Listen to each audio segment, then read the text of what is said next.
उसके रंग से, हाँ जी, उसके उठने बैठने से, उसकी क्या जरूरत है, भूख लगती है तो कैसा व्यवहार करती है, प्यास लगती तो कैसा व्यवहार करती है, इन सब बातों से वो चरवाहा हर एक भेड़ को जानता था।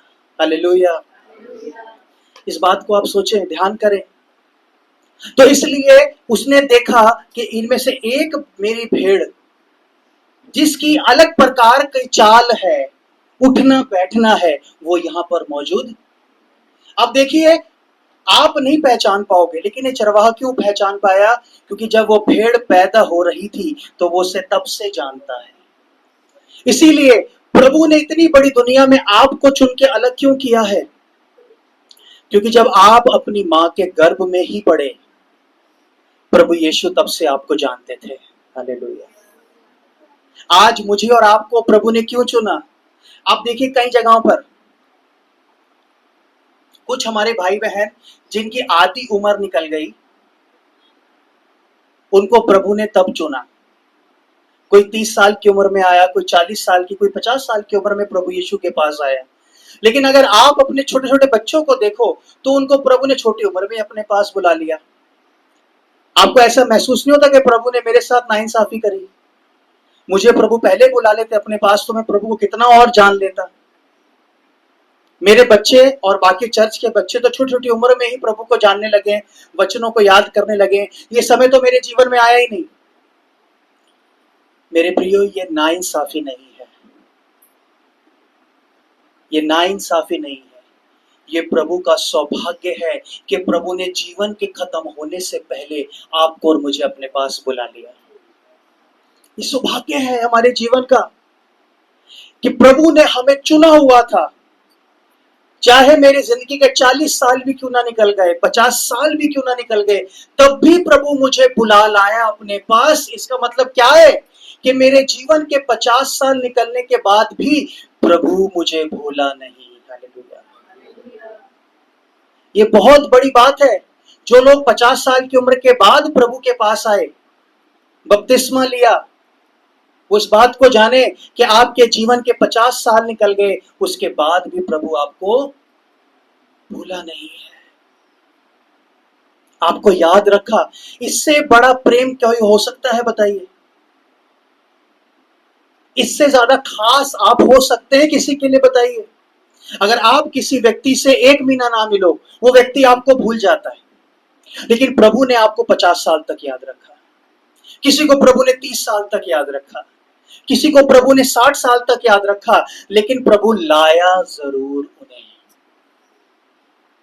धन्य है हमारे बच्चे जो हमारे बचाए जाने के बाद, अब वो जो पीढ़ी है वो प्रभु को बचपन से ही जानती है। लेकिन धन्य है हम लोग कि प्रभु आपने इस उम्र में भी हमें भूले नहीं, हमें याद रखा। क्यों? इस तस्वीर को याद रखें। प्रभु कौन है हमारे लिए? हम क्या है? उसकी भेड़े हैं। और चरवाहा कभी अपनी भेड़ को नहीं भूलता है। इसलिए वो देख रहा था कि एक भेड़ नहीं है, कोई खो गई है। 99 को छोड़ के, 99 को छोड़ने का मतलब क्या होता है? कि चरवाहा अपनी एक एक भेड़ से बहुत प्यार करता है। अगर एक भी खो जाए तो वो 99 को छोड़कर एक को ढूंढने के लिए जाता है, और उन 99 से भी अगर कोई एक हो जाए तो उनको भी छोड़कर वो उसको ढूंढने के लिए जाएगा। क्योंकि प्रभु क्या करता है? अपनी सब भेड़ों से प्रेम करता है। आनंद किया।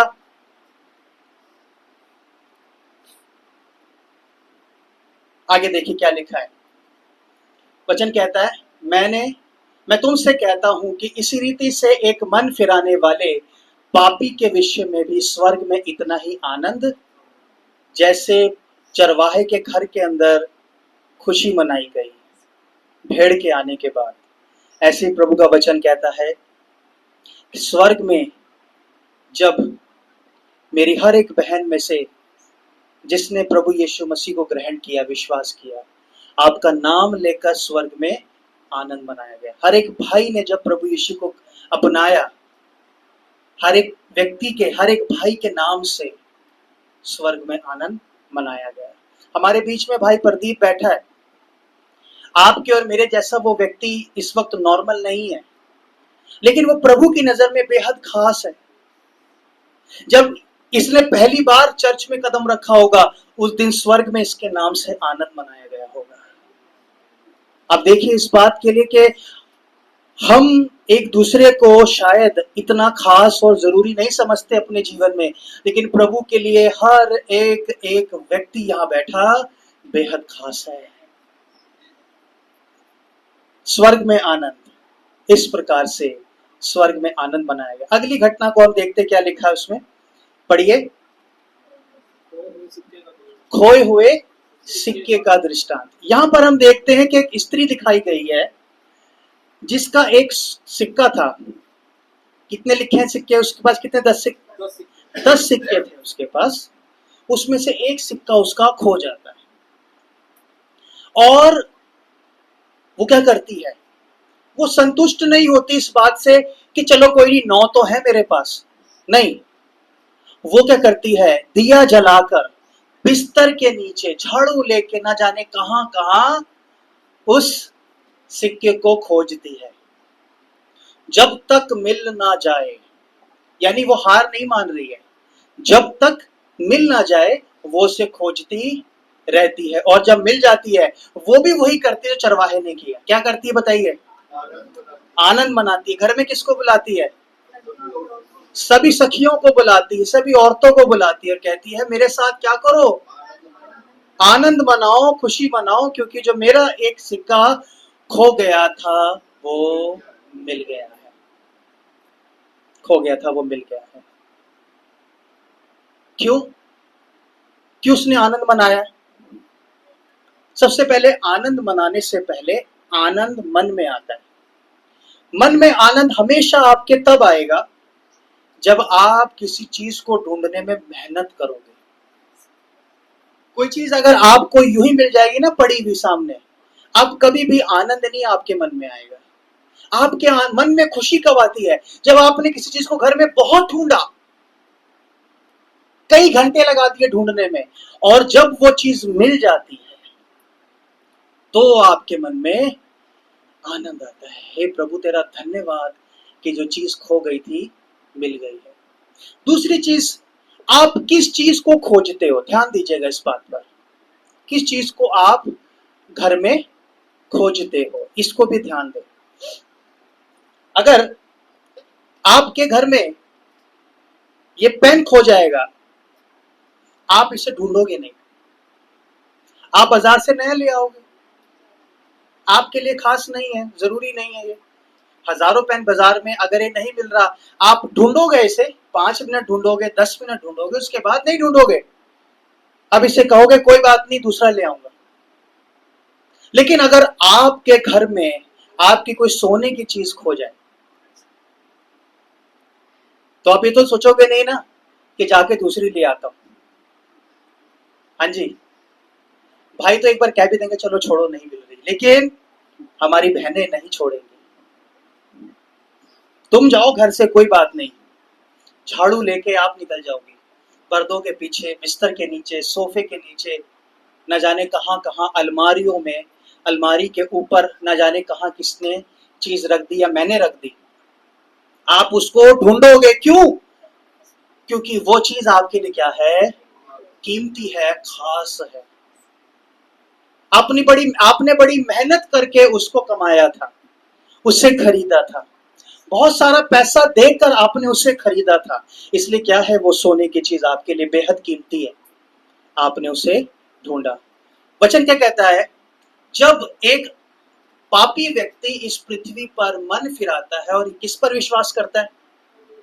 किस पर करता है विश्वास? प्रभु यीशु मसीह पर विश्वास करता है। तो स्वर्ग में क्यों आनंद मनाया जा रहा है?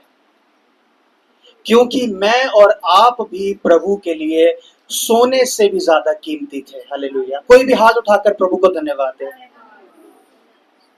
सोने से ज्यादा कीमती थे मैं और आप प्रभु के लिए। आनंद सबसे पहले, आनंद मनाने से पहले आनंद क्या कहां पे आता है? तो स्वर्ग में सबसे पहले सिंहासन पर बैठे मेरे प्रभु के मन में आनंद आया। जब बहन नीलम ने अपना जीवन प्रभु को दिया, भाई मुकेश ने प्रभु को जीवन अपना दिया इस पृथ्वी पर, और मेरी बैठे हर एक भाई बहन ने, सबसे पहला आनंद किसके मन में आया? तो प्रभु ने आदेश दिया स्वर्ग में, सब मिलकर आनंद करो, क्योंकि पृथ्वी पर मेरी एक भेड़ खोई हुई थी, मेरा एक सिक्का खोया हुआ था, जो मेरे बार बार ढूंढने के बाद आज मुझे मिल गया है। आप प्रभु के लिए वही खोई हुई भेड़ थी, वही खोए हुए सिक्के थे जो आज आप मिल चुके हो। अपने आप को मुझे आज भी बार बार पापी कहकर प्रभु से दूर नहीं करना है। आज कहें प्रभु से कि प्रभु, मैं वही खोया हुआ सिक्का था जिसे आपने ढूंढा और पा लिया है। प्रभु ने हमारा नाम लिख दिया है स्वर्ग में, क्योंकि आपका नाम लिखा गया तभी तो स्वर्गदूतों ने देखा और आनंद मनाया स्वर्ग में। इस पृथ्वी पर कई बार हम लोग अपने आप को छोटा करके प्रभु के नाम को छोटा कर देते हैं। हमारा विश्वास आज बताइए कैसा होना चाहिए? पहाड़ से भी बड़ा हमारा विश्वास होना चाहिए हर एक बात को लेकर, क्योंकि मैं प्रभु की खोई हुई भेड़ थी जो मिल गई है, खोया हुआ सिक्का था जो मिल गया है। प्रभु का धन्यवाद करें। अब देखिए यहाँ पर एक और घटना हम देखते हैं। तीसरी घटना कौन सी है बताइए? उड़ाऊ पुत्र। यहाँ पर भी हम देखते हैं कि अब यहाँ पर कोई भेड़ या सिक्का नहीं खोया है, यहाँ एक बेटा खो गया।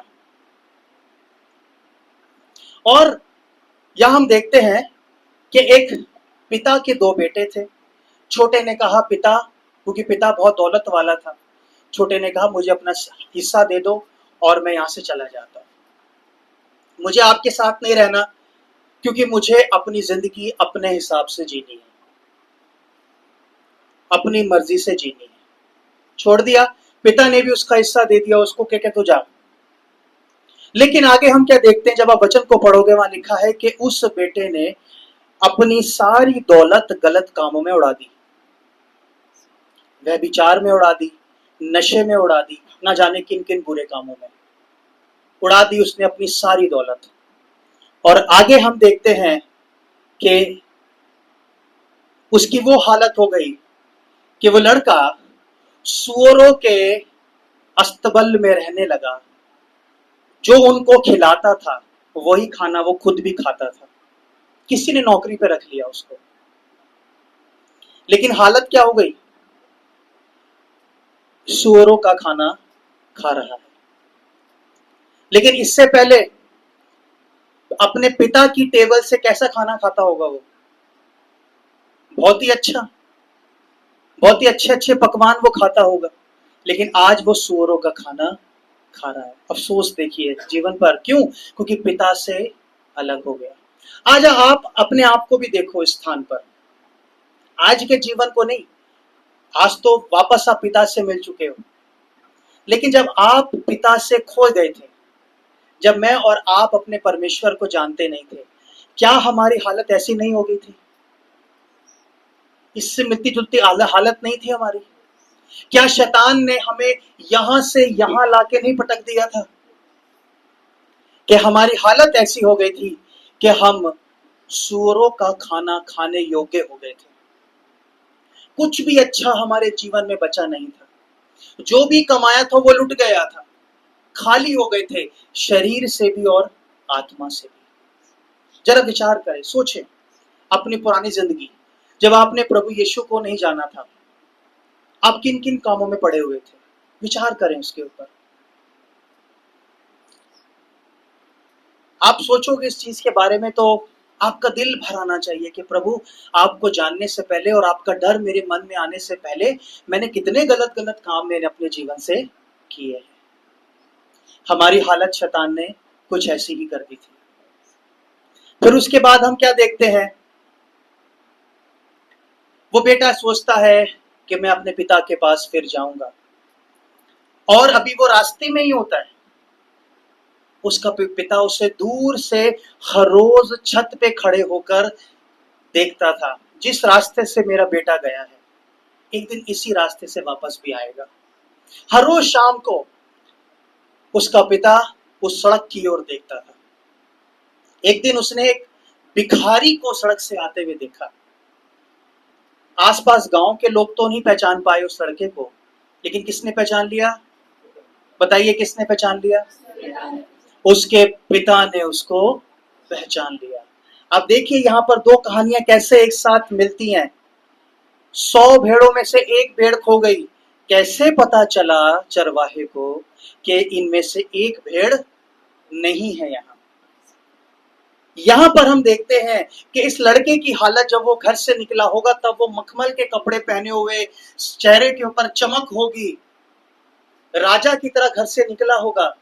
लेकिन जब वो वापस लौटा होगा तो उसकी हालत कैसी होगी बताइए? सुअरों के बीच में से आ रहा है, सोचे जा रहा, कैसी हालत होगी उसकी? कपड़े कैसे होंगे? मैले और फटे हुए, शरीर से बदबू आ रही होगी, कई दिनों से नहाया नहीं होगा, भिखारी जैसी उसकी हालत हो गई होगी। ऐसा ही हुआ होगा उसके साथ। किसी ने नहीं पहचाना, गांव में किसी ने नहीं पहचाना कि ये वो मालिक का बेटा ही है जो वापस लौट के आया है। लेकिन मालिक जो है वो उसको दूर से ही देखकर पहचान गया कि मेरा बेटा है जो वापस लौट के आया। तो आप देखो यहां पर कि बेटा तो शर्मिंदा लग रहा है, लेकिन घर से दौड़ता हुआ कौन आया है? पिता आया है अपने बेटे से मिलने। अब क्यों पहचान गया वो? पहली चीज, क्योंकि उसके पिता ने उसे तब से जाना जब वो पैदा हुआ।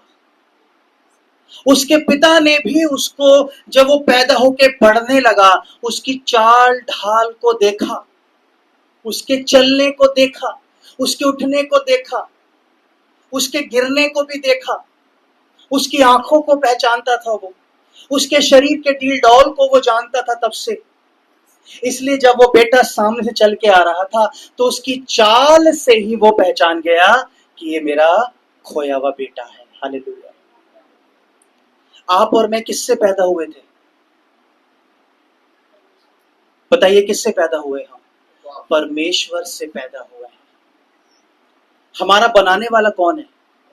आदम को किसने रचा था? परमेश्वर ने। हम किसकी संतान है? आदम की। तो हमें किसने पैदा किया है? परमेश्वर ने पैदा किया है। हाँ जरूर सही बात है कि हमें पैदा करने में हमारे माँ बाप का श्रेय है, लेकिन हमारे माँ बाप को भी किसने दिया?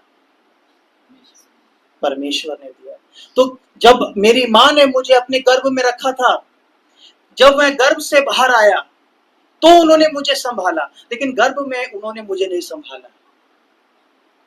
तब किसने मुझे संभाला? जब मैं पेट में था, परमेश्वर ने हमें संभाला। वो उस वक्त से हमें जानता है।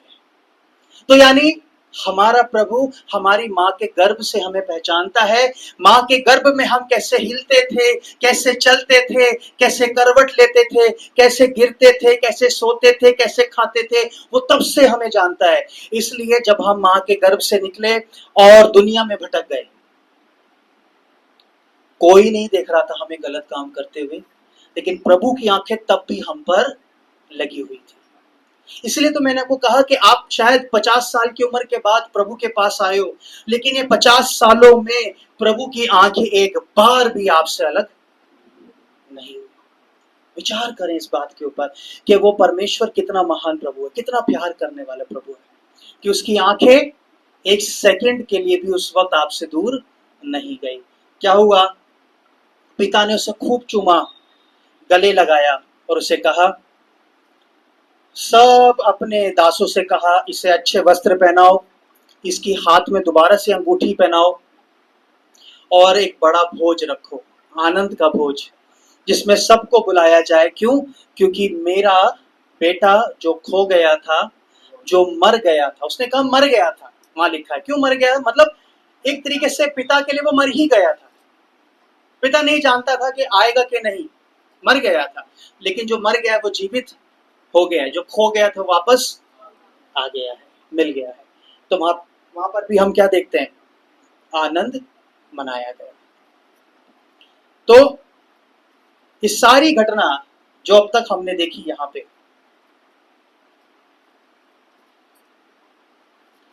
पर ये सारी घटना प्रभु यीशु मसीह क्या कर रहे हैं, किसको जवाब दे रहे हैं? फरीसियों को जवाब दे रहे हैं इस घटना के द्वारा। क्योंकि फरीसियों ने प्रभु यीशु मसीह पर क्या इल्जाम लगाया था कि ये तो पापियों के साथ खाता पीटता है और बैठता है। तो प्रभु ने ये तीन दृष्टांत, ये तीन घटनाएं सुनाकर उन्हें क्या जवाब दे रहे हैं बताइए? कि वो जो लोग जो पापी हैं, जिनके साथ में बैठता और खाता हूं, वो मेरी खोई हुई भेड़े हैं, वो मेरा खोया हुआ सिक्का है, वो मेरे खोई हुई औलाद है, जिन्हें मैं खोज रहा हूं और ढूंढ रहा हूं। और जब वो मिल जाती है, हर एक पापी के लिए स्वर्ग में आनंद मनाया जाता है। तो आप लोग प्रभु का धन्यवाद करें कि जिस दिन आपने प्रभु को जाना, उस दिन स्वर्ग में आपके लिए आनंद मनाया गया, मेरे लिए मनाया गया। तो इसलिए प्रभु, आज मैं आपके लिए बेहद खास हूं, मैं आपके लिए जरूरी हूं। आपको मेरी जरूरत नहीं है, लेकिन प्रभु आपने मुझसे इतना प्यार किया कि मुझे आपने अपने लिए खास बना लिया। मैं आपका बेटा हूं, आपकी बेटी हूं। इसलिए आज मेरा और आपका क्या काम है? अपने पूरे मन से प्रभु पे विश्वास रखना, क्योंकि इतनी खुशी एक पति को नहीं होती जब एक दुल्हन को वो घर में लेके आता। इतनी खुशी माँ बाप को भी नहीं होती जब उनको कोई संतान का सुख मिलता है, जितनी खुशी प्रभु को हुई जब उसने आपको और मुझे पाया। हालेलुया। अब आप मुझे बताइए, प्रभु ने तो आपको और मुझे खोज लिया, अब हमें क्या करना है? उसे खोजना है। अब देखिए हमें खोजना कैसे उसको। तीनों घटनाओं में आपको एक चीज बहुत ज्यादा मिलती जुलती मिलेगी। एक बात, जब तक मिल ना जाए, मेरे साथ मिलकर बोलें, जब तक मिल ना जाए। दोबारा, जब तक मिल ना जाए। एक बार और, जब तक मिल ना जाए, खोज उसे खोजता रहे। ये हमारे जीवन का मकसद होना चाहिए। हमें प्रभु को खोजना है। प्रभु ने हमें क्या दिया है कि हम उसे खोजें, किस तरीके से हमें खोजना है, इसके वचन की ओर हम चलेंगे आगे। थोड़ा सा इसके बारे में 2 मिनट और देखेंगे हम, कैसे हमें प्रभु को खोजना है। ठीक है, खोजने की इच्छा रखनी जरूरी है पहले। अब हमें प्रभु को खोजना है ना हर रोज अपने जीवन में।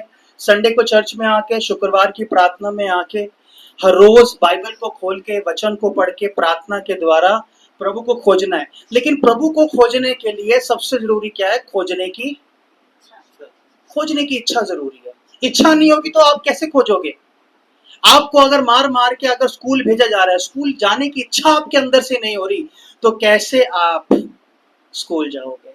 कैसे बच्चों आगे बढ़ोगे? कैसे पास होगे? है ना? तो इच्छा होना जरूरी है। तो देखते हैं, खोई हुई भेड़ में हम सबसे पहले क्या देखते हैं? भेड़ को खोजने की इच्छा देखते हैं। भेड़ के अंदर, वो चरवाहे में क्या देखते हैं? जब तक मिल ना जाए खोजता रहा। ये क्या है? चरवाहे के मन की इच्छा। जब तक मिल ना जाए, चाहे उसको मिलने में मुझे 1 घंटा लग जाए, 1 दिन लग जाए, 2 दिन लग जाए, लेकिन मैं उसे खोजता रहूंगा। खोजने की इच्छा। आगे, खोए हुए सिक्के की घटना में आपको क्या इच्छा मिलेगी? जी लगाकर खोजती रही। ये बात आपको सीखने को मिलेगी। लिखा है वहां पे कि वो कैसे ढूंढ रही थी सिक्के को अपने घर में? जी लगाकर। जी लगाकर का मतलब क्या है? पूरे दिल से, पूरे मन से, पूरी शक्ति से वो खोज रही थी सिक्के को। और तीसरी चीज, खोए हुए पुत्र को पाने की इच्छा क्या थी पिता के अंदर? उसने पहल की। किसने पहल की?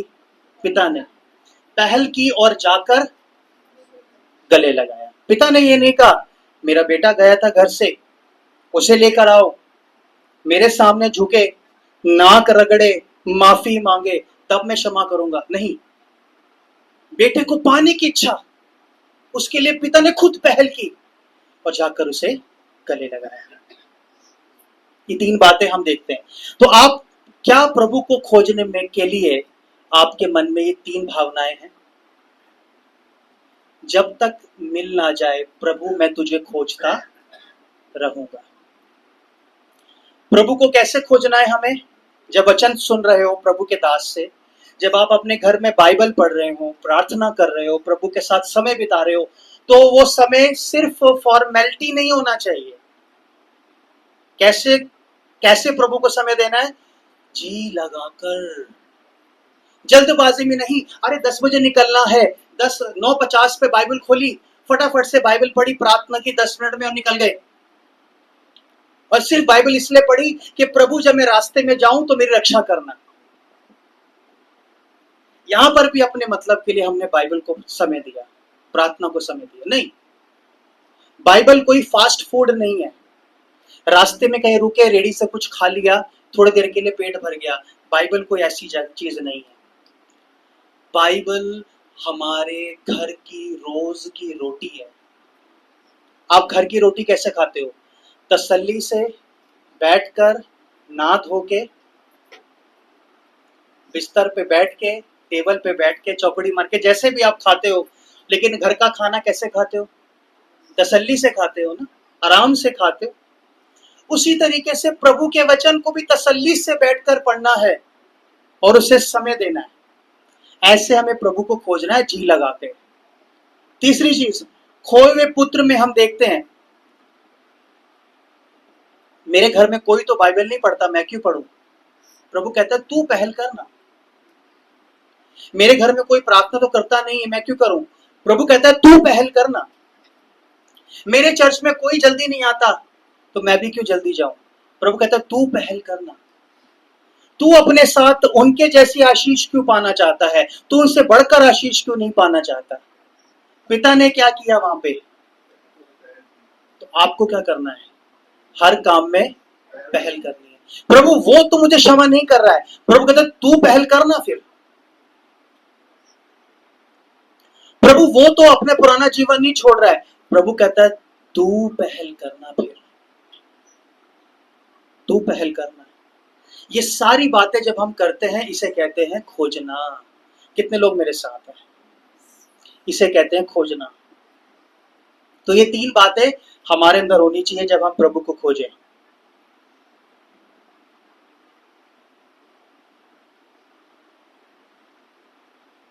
खोजने की इच्छा। देखिए कैसे हमें प्रभु को खोजना है। पहला, वचन पढ़ना। दूसरा, उस वचन के साथ समय बिताकर मनन करना। मनन क्या होता है? आप बहुत जगह मनन करते हो, मैं आपको बता सकता हूं कैसे। मान लीजिए कि भाई मेरा कोई या मेरी कोई बहन ऑफिस में किसी जगह पर काम करते हैं और वहां पर आपकी किसी व्यक्ति के साथ लड़ाई हो जाती है। 10 बातें वो भी आपको सुनाता है, 10 बातें आप भी उसको सुनाते हो। उसके मुंह से भी गाली निकल गई, आपके मुंह से भी गालियां निकल गई, गुस्से गुस्से में आप भी बहुत कुछ बोल गए और वो भी बहुत कुछ बोल गया। उस वक्त तो आप बोल बाल के उसकी सुनकर आ जाते हो। घर में बैठकर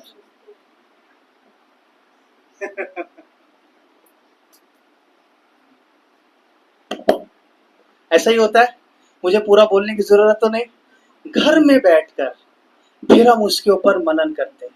अच्छा ऐसा बोला उसने, उसकी हिम्मत कैसे हुई मुझे ऐसा बोलने की। अब आप क्या कर रहे हो? मनन कर रहे हो, उसके ऊपर विचार कर रहे हो, सोच रहे हो उसने क्या क्या मुझे बोला।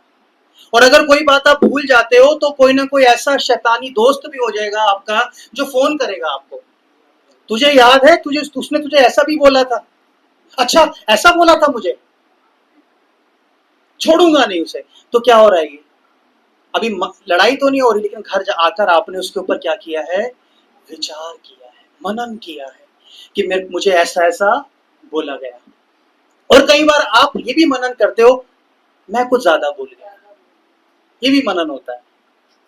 तब आपके मन में क्या आता है? मैं ज्यादा बोल गया, ऐसा मुझे नहीं बोलना चाहिए था। फिर आपके मन में जब पछतावा आते हो तो आप मिलते हो, आप फोन करते हो और उस व्यक्ति से माफी भी मांगते हो। ऐसा भी पछतावा होता है। लेकिन आप देखो, आप अपने हर रोज के जीवन में ये जरूर करते होंगे कि जो आपके साथ दुनिया में हुआ, घर आकर आप उस पर मनन करते हो और फिर सही और गलत फैसला लेते हो अपने जीवन में। उसी तरीके से अगर आप सिर्फ भागते दौड़ते वचन को पढ़ोगे तो कभी बैठकर उस पर मनन कर पाओगे? खुद ही आप सोचें, मुझे कुछ कहने की जरूरत नहीं है, क्योंकि आप देखो, अब आपका और परमेश्वर के बीच का रिश्ता है। हमें तो प्रभु ने जो एक काम दिया हम उसे करते चले जा रहे हैं। प्रभु जब स्वर्ग आपको लेके जाएगा, कभी भी प्रभु ये देखकर आपको लेके नहीं जाएगा कि पास्टर सैमसन का प्रचार आपने कितना सुना, ये बोलकर या ये सोचकर प्रभु आपको स्वर्ग नहीं लेके जाएगा। प्रभु ये देखकर आपको स्वर्ग लेके जाएंगे कि तू चर्च से निकलने के बाद दुनिया में कैसे चल रहा था, मेरे साथ तेरा रिश्ता कैसे था, उसको देखकर प्रभु आपको स्वर्ग में लेके जाएंगे, अपने साथ रखेंगे आपको। इसलिए जल्दबाजी में अगर वचन पढ़ोगे, क्योंकि मेरे को अभी निकलना है, 10 बजे जाना है, 9:50 पे बाइबल पढ़ी, बाइबल उठाई, 5 मिनट बाइबल पढ़ी, 5 मिनट प्रार्थना करी, 10 बज के निकल गए। फिर जब आप कभी भी कहीं भी बैठोगे या घर वापस आओगे, कभी मनन नहीं कर पाओगे प्रभु ने मुझे सुबह क्या कहा, प्रभु ने मुझसे क्या बात करी। कभी कर पाएंगे बताइए?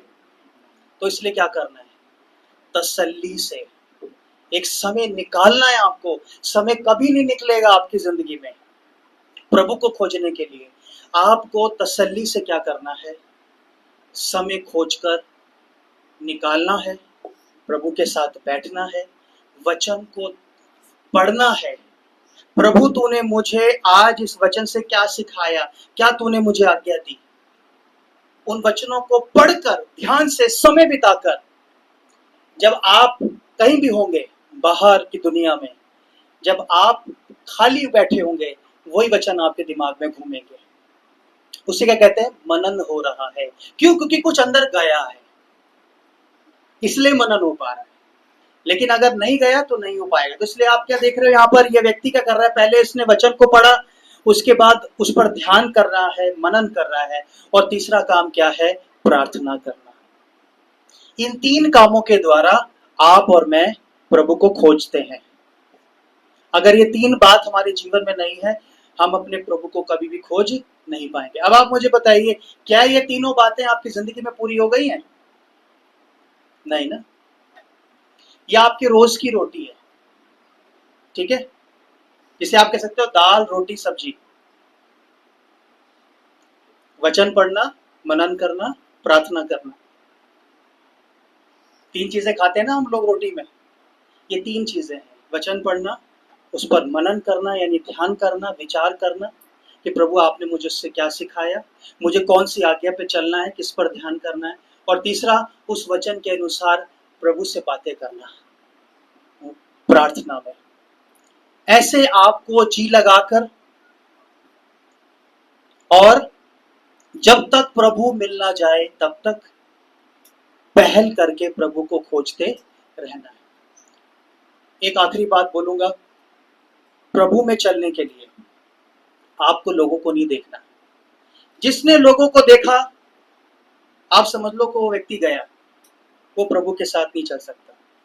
अगर मैंने अपनी जिंदगी में मेरी उम्र के लड़कों को अगर देखा होता कि वो क्या क्या कर रहे हैं, तो मैं कभी भी प्रभु का दास नहीं बन पाता। सबसे अच्छी बात, प्रभु का अनुग्रह मुझ पर यही रहा, और मेरे माता पिता ने भी मुझे यही सिखाया, और प्रभु के आत्मा ने मुझे यही गाइड किया कि अगर तू मेरी सेवा करना चाहता है तो सबसे पहला काम ये कर कि तुझे लोगों को नहीं देखना, लोग क्या कर रहे हैं, तेरा पड़ोसी क्या कर रहा है, तेरा दोस्त क्या कर रहा है, लोग किधर की दिशा में भाग रहे हैं, उनको छोड़ना है सबसे पहले। इसलिए आपको भी अगर प्रभु में बढ़ना है तो सबसे पहले ये सोचना बंद करना है कि लोग क्या कर रहे हैं। मेरी कलीसिया में वो व्यक्ति तो ऐसा नहीं कर रहा है, ये व्यक्ति तो ऐसा नहीं कर रहा है। पास्टर मुझी को सिखाए जा रहे हैं, बार बार मुझी को कह रहे हैं बदलने के लिए। मेरे परिवार का वो व्यक्ति तो बदल नहीं रहा है, लेकिन मुझी को कहा जा रहा है बार बार बदलने के लिए। इसीलिए कहा जा रहा है क्योंकि प्रभु को उस दूसरे व्यक्ति से मतलब नहीं है। प्रभु के पास आया कौन है? आप। प्रभु को आपसे मतलब है। प्रभु आपको बदलने को कहेगा कि जितनी बार भी आप किसी के लिए ये प्रार्थना करोगे ना कि प्रभु उससे बदल, बार बार प्रभु आपको एक ही बात कहेगा, तू बदल। आप कहोगे प्रभु उससे बदल, प्रभु कहेगा तू बदल, उसे बदल, तू बदल, उसे बदल, तू बदल। ऐसा चलता रहेगा प्रभु के साथ हमेशा। आपका एक झगड़ा सा चलता रहेगा। आप कहोगे प्रभु उससे बदल, प्रभु कहेगा तू बदल पहले। हमेशा ये रहेगा। इसके पीछे एक बहुत बड़ी कुंजी है, एक बहुत बड़ी चाबी है, और वो चाबी ये है कि आप और मैं कभी भी प्रभु की नजर में 100% राइट नहीं हो सकते। कितने लोग समझ रहे हैं इस बात को?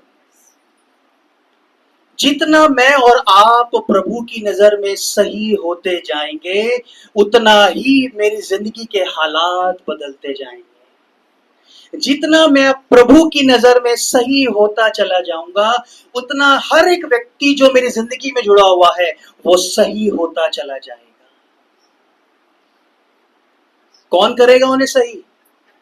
इसीलिए प्रभु क्या कह रहा है, दूसरे के बदलने से ज्यादा खुद के बदलने के लिए प्रार्थना कर, मैं अपने आप उस व्यक्ति को तेरी जिंदगी में बदल दूंगा। यह है प्रभु का कार्य जो हमारी जिंदगी में होता है। तो प्रभु आपको आज के वचन से बहुत बहुत आशीष दे, बहुत बरकत दे। तो आज हमने क्या सीखा है? प्रभु ने तो हमें क्या कर लिया? खोज लिया। रितेश को परमेश्वर ने खोज लिया, शशि को परमेश्वर ने खोज लिया, भाई अमृतलाल को प्रभु ने खोज लिया।